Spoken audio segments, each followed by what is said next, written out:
Never surprises me. Just shaken the hockey world. A historic achievement has placed one NHL superstar next to a name many fans thought could never be matched. Players across the league are talking about it, fans are celebrating it, and a much bigger story is now starting to unfold.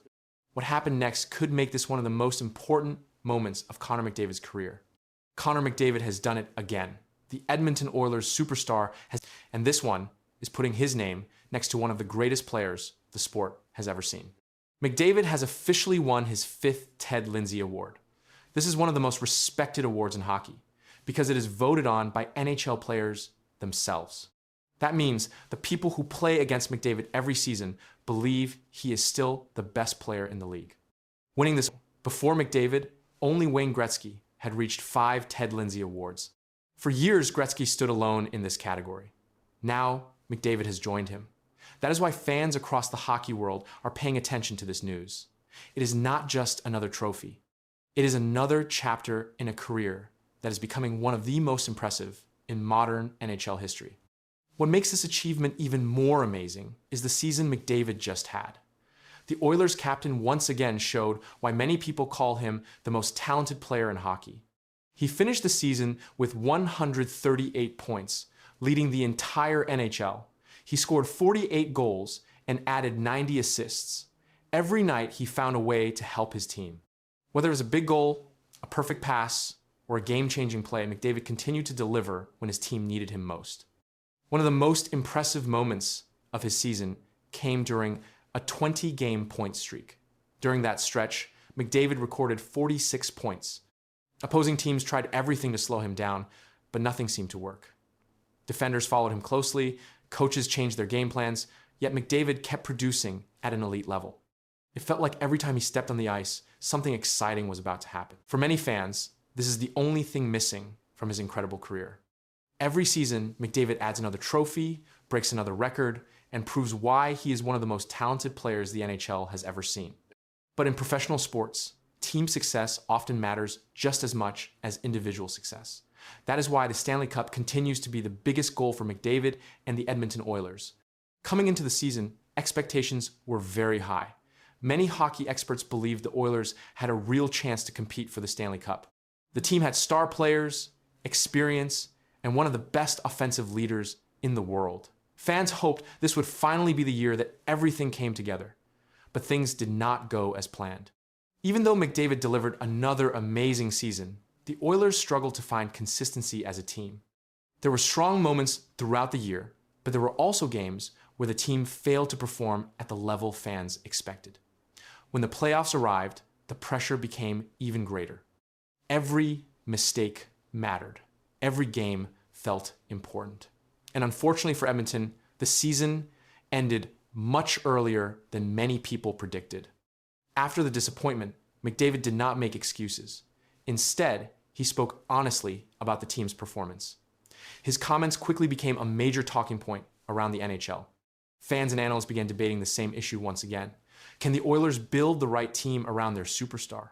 Or will McDavid continue carrying the pressure of chasing that first Stanley Cup championship? At the same time, this latest award proves something very important.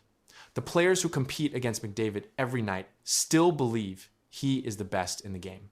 That is not an opinion from reporters or television hosts. It comes from the athletes who know exactly how difficult it is to stop him.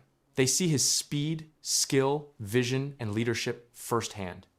And year after year, they continue to vote for him.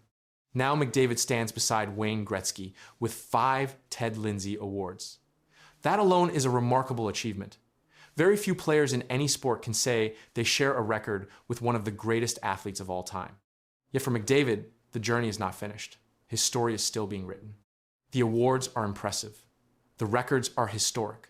The respect from fellow players is undeniable. But the next chapter may be the most important one yet.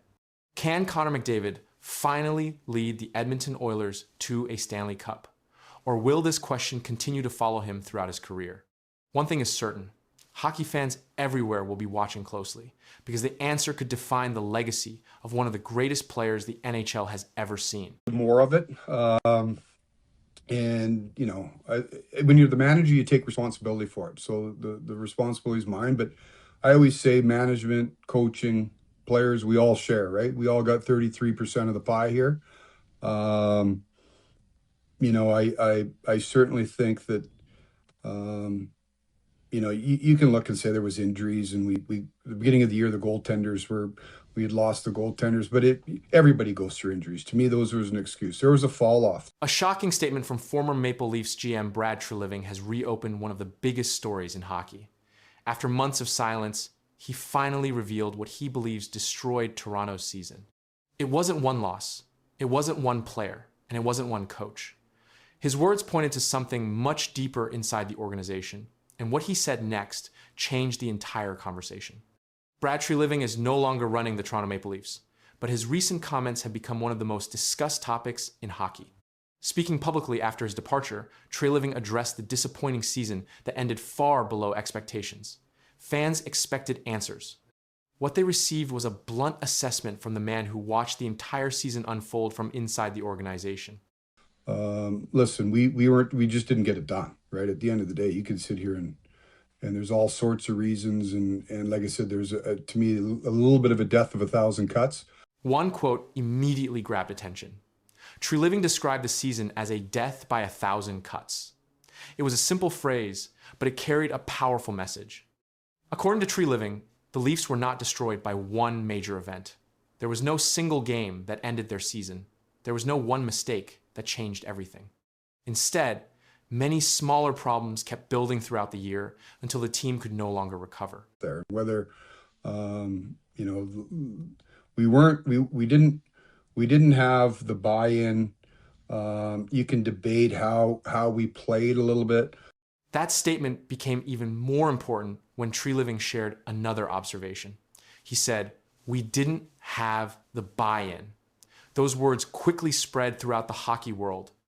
Unlike many public comments after a disappointing season, this statement did not focus on one individual. Treliving did not name specific players. He did not blame the coaches. He did not point toward management decisions. Instead, he spoke about a larger issue involving commitment and consistency across the organization. The comments came after one of the most disappointing seasons in recent Maple Leafs history. Just 1 year earlier, Toronto finished with 108 points and won its division. Expectations were high entering the new season. Many believed the team could make a serious Stanley Cup run. The roster contained experienced players, star talent, and a new coaching staff. The goal was clear. Toronto wanted to compete with the best teams in the NHL. But the season quickly moved away from those expectations. Wins became harder to find. Consistency became a problem. The team struggled to build momentum. By the end of the season, the Maple Leafs had finished with only 78 points and missed the playoffs. The drop from 108 points to 78 points represented one of the largest declines in recent franchise history. As the season continued to unravel, attention also turned toward head coach Craig Berube. Berube arrived in Toronto with a strong reputation. He had won a Stanley Cup and was known throughout the league for demanding accountability from his players.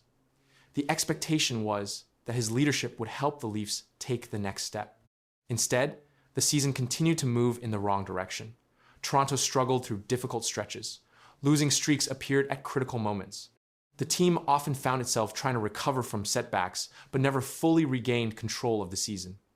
As the losses mounted, pressure around the organization continued to grow. Eventually, Berube became one of the major figures connected to the disappointing results. After the season ended, he was dismissed.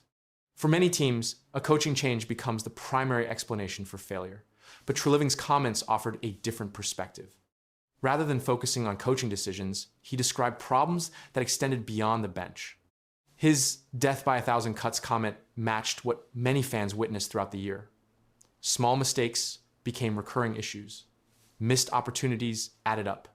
Difficult stretches lasted longer than expected.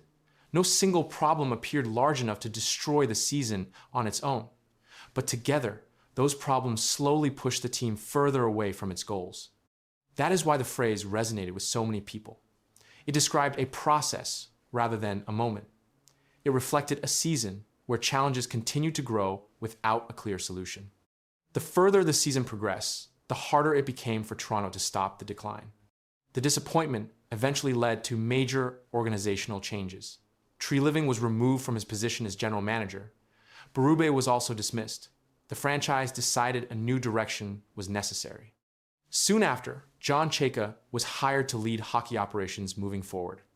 The arrival of new leadership marked the beginning of another chapter for the Maple Leafs. Yet even as those changes took place, many of the same questions remained. Why did a team with championship expectations struggle so badly? Why did a roster filled with talent fail to find consistency? And what exactly did Treliving mean when he said the team lacked buy-in? His public comments did not provide a simple answer. Instead, they provided insight into how he viewed the season from inside the organization. He spoke about standards, he spoke about consistency, he spoke about accountability. Most importantly, he described a team that struggled to remain aligned as challenges continued to appear. That perspective has kept the discussion alive long after the season ended. Fans continue to debate what went wrong. Analysts continue to examine the collapse. Former players continue to discuss the issues that surfaced throughout the year. But among all the discussion, two statements remain at the center of the story. We didn't have the buy-in, and death by 1,000 cuts. Those words came directly from the former general manager who witnessed the season from start to finish.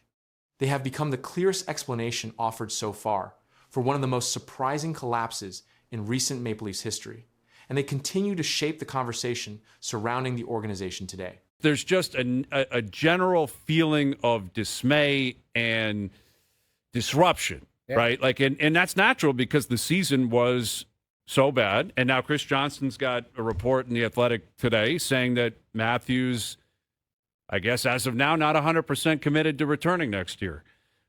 Now, he's got 2 years left on his deal, so the Leafs have a say in this clearly. Correct. But if Matthews ever determines, I want out, then he's getting out. Yeah. It would be an absolute gong show if it went public that he wants out and they didn't trade him. Something feels very wrong inside the Toronto Maple Leafs organization, and fans are starting to notice it. A few shocking words from Austin Matthews have now turned into massive NHL rumors, emotional fan reactions, and growing fear about the future of one of hockey's biggest superstars. But what's happening behind the scenes may be even bigger than anyone expected. The Toronto Maple Leafs are one of the biggest teams in hockey. They have millions of fans, massive pressure, and one goal every single season to win the Stanley Cup. But instead of celebrating success, the team is now surrounded by fear, rumors, and questions about their biggest superstar, Austin Matthews. Over the last few weeks, NHL fans started noticing something strange. Matthews was no longer giving strong answers about his future with the Maple Leafs. During an interview, he said something that instantly shocked the hockey world. Matthews said, "You can't predict the future." Those words were enough to send Maple Leafs fans into full panic mode. Why? Because Matthews is not just another player. He is the captain of the team. He's the face of the franchise. He is one of the greatest goal scorers in the NHL today. Ever since Toronto selected him first overall in the 2016 NHL draft, fans believed he would bring a Stanley Cup back to the city. But now, many people are wondering if Matthews is slowly losing faith in the organization. This season turned into a disaster for Toronto. The Maple Leafs failed to meet expectations again. The team struggled under pressure, and once the season ended, everything started falling apart very quickly. Reports began coming out about major changes inside the organization. The front office entered chaos, management decisions were questioned, and fans started blaming everyone from coaches to executives to star players. Many NHL insiders and media reports started talking about William Nylander becoming a bigger leader inside the organization. Some fans even believe the Maple Leafs are preparing Nylander to become the future face of the franchise if Matthews ever decides to leave. As the rumors kept spreading, NHL fans started looking closer at Austin Matthews' situation in Toronto. And the more people talked about it, the more pressure started building around the Maple Leafs organization. One big reason for the panic is simple. Toronto has had superstar talent for years, but the team still has not delivered the playoff success fans expected. Every season begins with huge hope, and every season seems to end with disappointment. That frustration has slowly turned into anger across the fan base. What if Matthews no longer believes Toronto can win? That question became even louder after reports connected the Maple Leafs to possible leadership changes inside the locker room. William Nylander's name suddenly started appearing everywhere in NHL discussions. Some analysts said Nylander could become the emotional leader of the team moving forward. Others believe Toronto may already be preparing for a future where Matthews is no longer the center of the franchise. For fans, hearing those ideas felt almost impossible to believe. Matthews has been the heart of the Maple Leafs for years. He won awards, scored huge goals, and became one of the most famous players in hockey. Many fans thought he would spend his entire career in Toronto. But now, even small comments from Matthews are creating massive headlines across sports media. And then the Nashville Predators rumors made everything even crazier. Reports claim Nashville could become a team to watch if Matthews ever became available in the future. That instantly grabbed attention because Nashville has been trying to build a stronger contender, and adding a superstar like Matthews would completely change the league. Fans online immediately started debating possible trade scenarios. Some people said Toronto would never let Matthews go. Others believed the pressure, disappointment, and constant criticism could eventually push him away from the organization. At the same time, many fans defended Matthews. They argued that the Maple Leafs failed to build the right team around him. Some blamed poor roster decisions, others blamed management chaos and constant changes behind the scenes. And after another frustrating season, the pressure inside Toronto only became heavier. Still, there is one very important fact fans must remember. Austin Matthews has not asked for a trade. Right now, everything remains speculation and rumors. Matthews is still under contract, and there's been no official confirmation that he wants to leave Toronto. But in sports, fans know one thing very well. Sometimes the biggest stories begin with small signs, strange interviews, and growing tension behind the scenes. That is exactly why this story has exploded across the NHL world. Because for the first time in years, Maple Leafs fans are seriously asking themselves a question they never wanted to imagine. Could the future of Austin Matthews in Toronto actually be in danger? And if that day ever comes, the entire NHL could change forever. Worse than the team didn't have that you had last game. They played very fast, and we weren't very fast. It was just the opposite. They had a good start. We didn't, chasing the game. Something is seriously wrong inside the Edmonton Oilers, and it's not what you think. After their shocking playoff exit, Connor McDavid didn't explode. He didn't get angry. He didn't even react the way fans expected. Instead, insiders say the team looked completely broken. And what Elliotte Friedman just revealed about that locker room might be the most worrying sign yet. But the real truth gets even in the intermission worse. When this wasn't just down, another. Someone texted me and they said, "Do you think McDavid will ask for a trade if they don't come back tonight?" I was like, "No, I don't think so." And then, like the whole third period, especially when the Ducks scored again to really put it away, the whole third period it was like, "Do you think McDavid's going to ask for a trade if they lose this game?" There was a lot of that, and I do not believe we're at that point now. I don't. I think that's his current deal that you're showing right now. He signed a 2-year extension at $12.5 million, so they have him signed for 2 more years. I don't think he's asking for a trade right now. This wasn't just another playoff loss. This felt different. The Edmonton Oilers were knocked out early, and fans expected the usual reaction. In the past, when this team lost, you could see anger. You could feel the frustration. Players like Connor McDavid and Leon Draisaitl would show emotion. It looked like they were ready to come back stronger. But this time, something changed. According to NHL insider Elliotte Friedman, the reaction inside the Oilers locker room was not anger. It was silence. The players didn't look furious. They didn't look shocked. They looked calm, almost like they already knew this was coming. And that is what scared people the most. Friedman explained